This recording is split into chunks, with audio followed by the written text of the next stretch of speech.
Welcome to the Reel Debrief, the show where we dive deep into the world of film production, exploring the genres you love, the projects making waves, and the trends shaping the industry. We're here to give you a 360-degree review for entertainment professionals.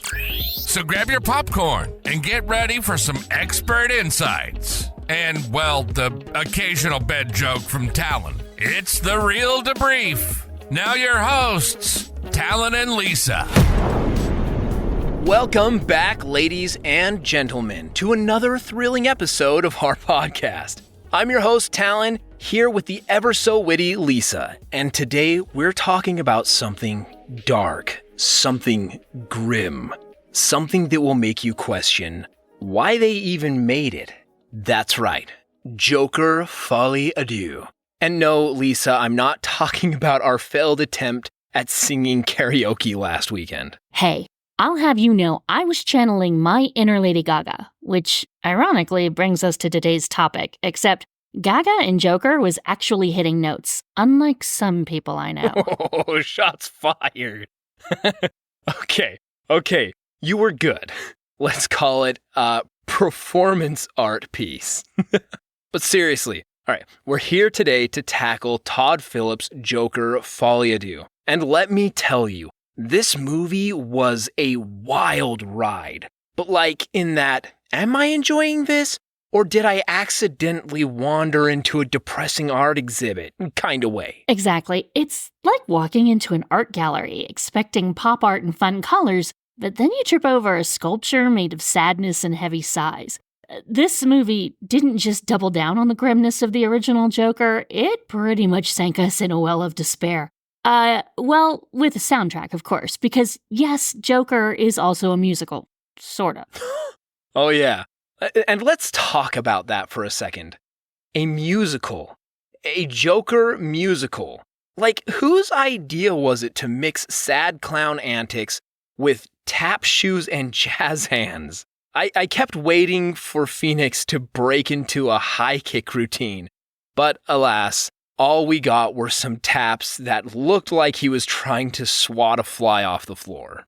To be fair, the real performer here was Lady Gaga, aka Harley Quinn, or Lee Quinzel, as they reimagined her character.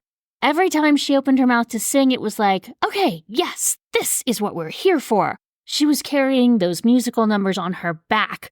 While Joaquin Phoenix, well, let's just say he tried. Tried is generous, Lisa.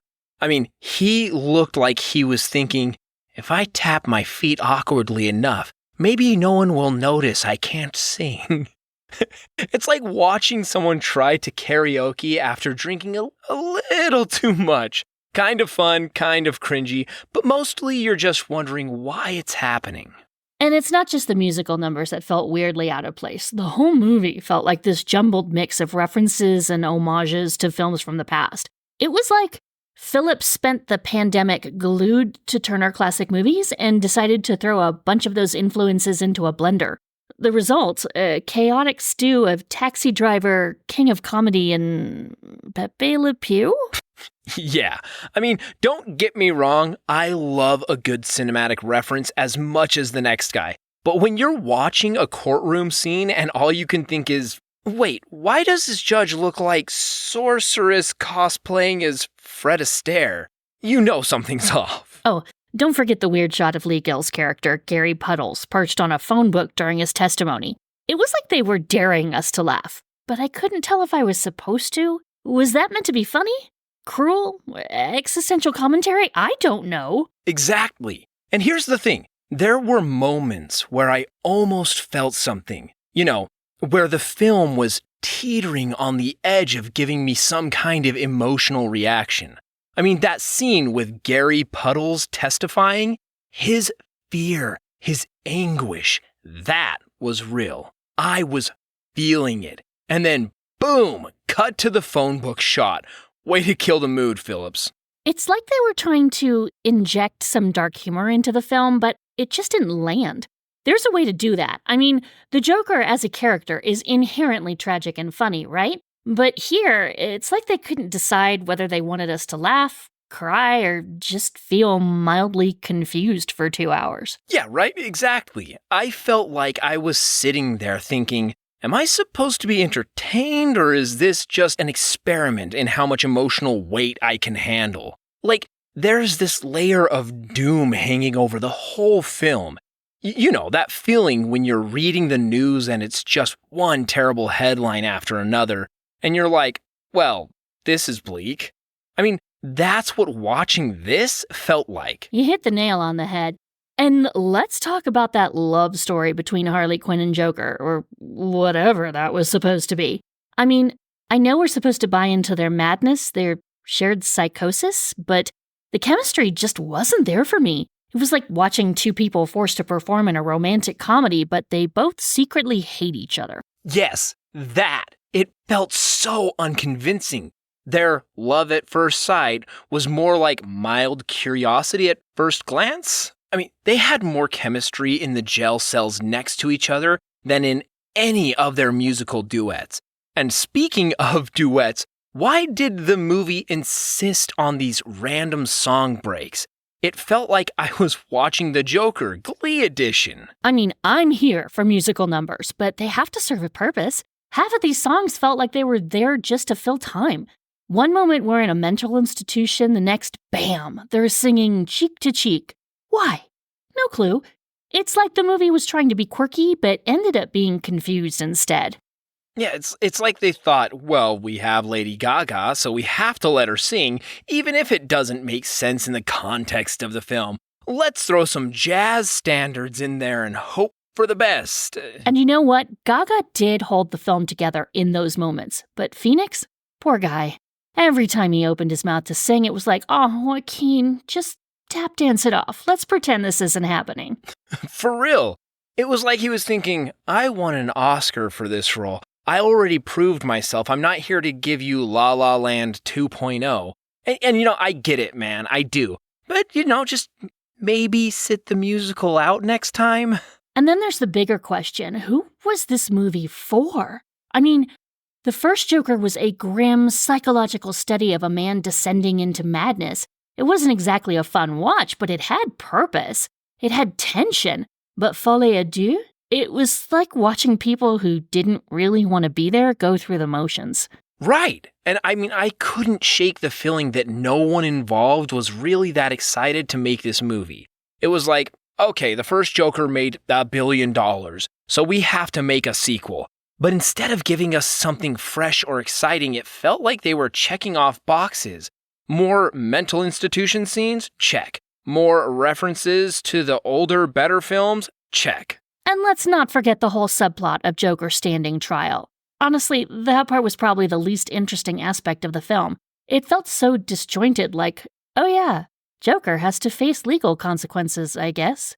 The courtroom scenes were a drag, and they didn't add anything meaningful to the overall plot. Oh yeah, the courtroom stuff was like watching paint dry. Except instead of paint, it was a swirling mess of existential dread. I mean, it was one of those times where you realize, man, they're really stretching this thing out, aren't they?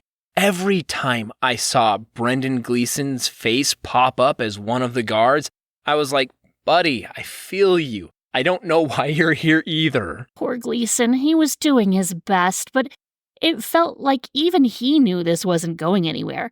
And don't even get me started on the mayhem planning between Joker and Harley.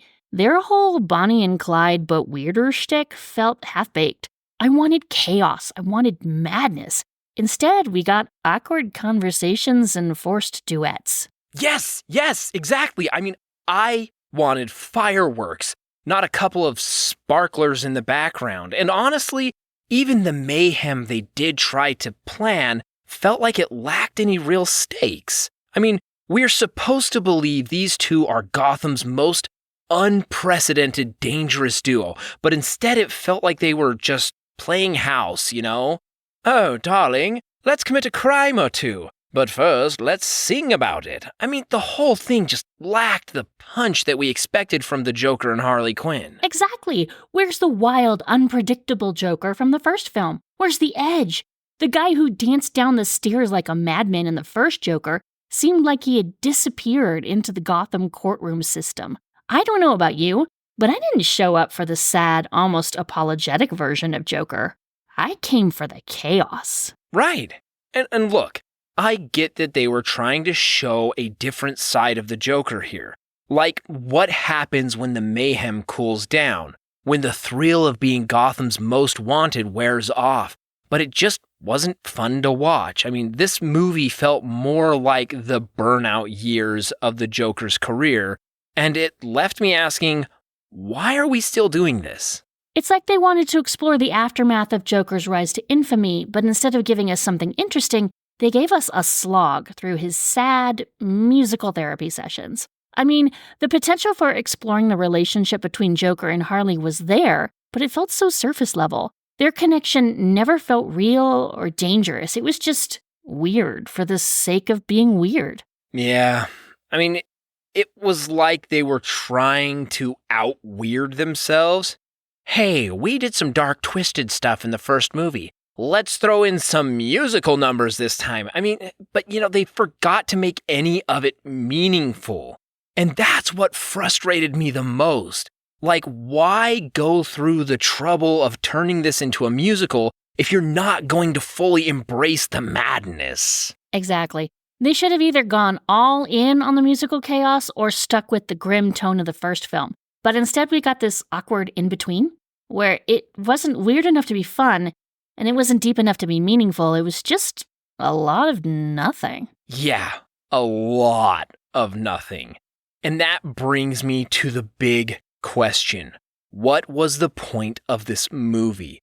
Because if it was supposed to be a sequel to Joker, it failed to capture any of the intensity or raw emotion that made the first one work. And if it was supposed to be a musical, well, let's just say La La Land isn't losing any sleep over this one. Nope. And if it was supposed to be some kind of character study of the Joker and Harley, it didn't dig deep enough to get us invested. It's like they were trying to make an artsy, highbrow comic book movie, but forgot to give us any real substance.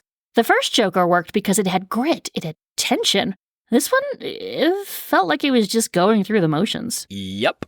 And okay, let's talk about the pacing for a minute. There were times when I was just sitting there waiting for something to happen. The movie dragged in so many places, and it felt like they were just stretching out scenes for the sake of making it feel important. But all it did was make me feel impatient. Yes, the pacing was brutal. I kept checking my watch thinking, is this still happening? It's one thing to have a slow burn, but this was more like a slow smolder. I get that they were trying to build atmosphere, but instead of feeling tense, it just felt boring. Exactly. And look, I don't mind a slow build if there's a payoff at the end, but this one never really delivered. It felt like we were trudging through mud just to get to, more mud. There was no climax, no big moment that made me go, this is why they made this movie. Totally. It's like they were building up to something that never came. By the time the credits rolled, I was left thinking, wait, that's it? That's the big sequel to Joker? It felt unfinished, like they were setting up for something that never happened. And that's the worst part, right? This movie had potential. I mean, they had Joaquin Phoenix. They had Lady Gaga. They had the foundation for one of the most successful comic book movies ever made. But they squandered it with half-hearted musical numbers and a plot that went nowhere. Exactly. This movie could have been something special if they had just leaned into the madness or the emotion.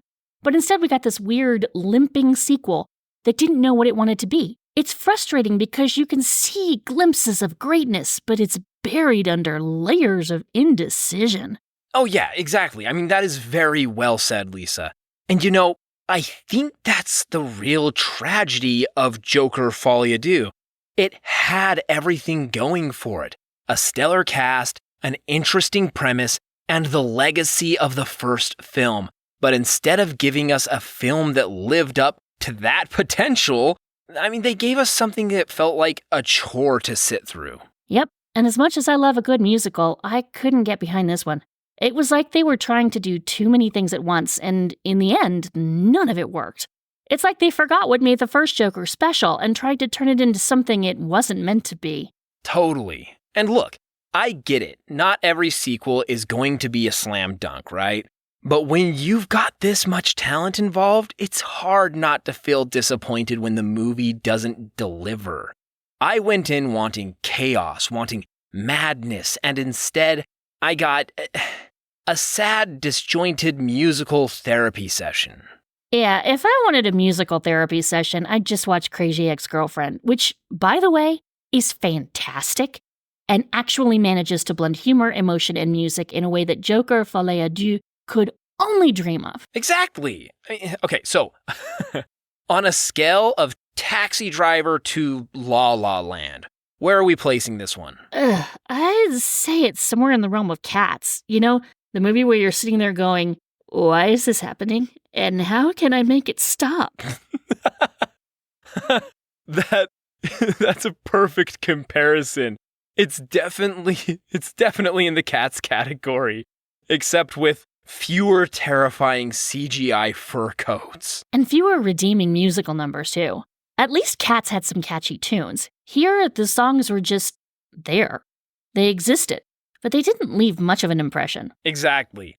All right, so final thoughts. If you're a die-hard Joker fan, maybe give this one a shot just out of curiosity. But if you're expecting something that lives up to the first movie's intensity or brilliance, yeah, you might want to skip this one. You know, unless, of course, you really love watching awkward tap dancing. And if that's your thing, more power to you. But for the rest of us, there are better musicals and better Joker stories out there. Yeah, well said, Lisa. I mean, so there you have it, folks. Joker, Folie à Deux, it happened, we watched it, and now we've all got to live with that decision. Thanks for tuning in, and as always, if you loved today's episode, make sure to like, subscribe, and leave us a review. And if you have thoughts on Joker, Folie à Deux, or any other movies you want us to rant about, drop us a message. We're always up for a good movie debate. Absolutely. Until next time, stay sane out there. I mean, unless, of course, you're planning a musical, then by all means, embrace the madness. This has been the Reel Debrief. We hope you've enjoyed the show. If you did, like, rate, and review. We'll see you soon on the Reel Debrief.